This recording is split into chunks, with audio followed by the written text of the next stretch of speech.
the founder and owner of Productions Plus, the talent shop. And 30 years ago, I started that business.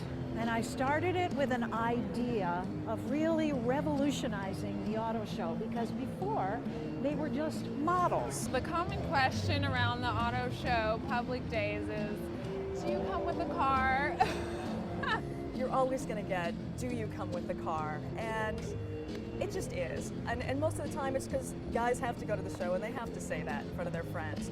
But I do a lot of this, and I do a lot of that, and I do a lot of this, and I show this off very frequently. Do you get offended when somebody calls them models? I don't mind it, but the more professional term is being a product specialist, which means you can talk car. So if someone has a question about the camshaft, you have to know the answer. We're trained on all the vehicles, we're trained on the technology, on the radios that go into the vehicle. We're trained in automotive technology. The product specialists, in my view, is really an extension of what the display is.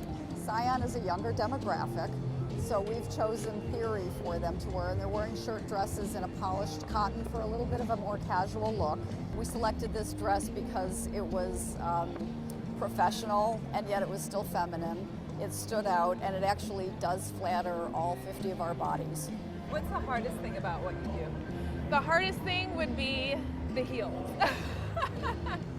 If we're going to be honest, the heels. You wrote a book about your business called Sirens of Chrome. What does that book hope to tell? From the very first show, documented in the early 1900s, there were product specialists there. When we went through the 60s and the hippie phase and the short miniskirts, we had great muscle cars that also followed that. Tell me a little bit about some of the more famous examples. Well, probably the most familiar name would be Tim Allen, and he worked the auto shows for Cadillac for many years. He was a narrator. With the O.J. Simpson trial, you may remember the character Kato Caitlin.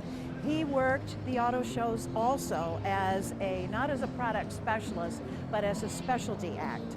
Now you're a guy. There's not a lot of you here. Yes, I know. And back when I started 11 years ago, there were fewer of us. Now we're seeing a whole new avenue of what's happening at auto shows. Oh, glamour's big time. Oh yes, glamour is big time.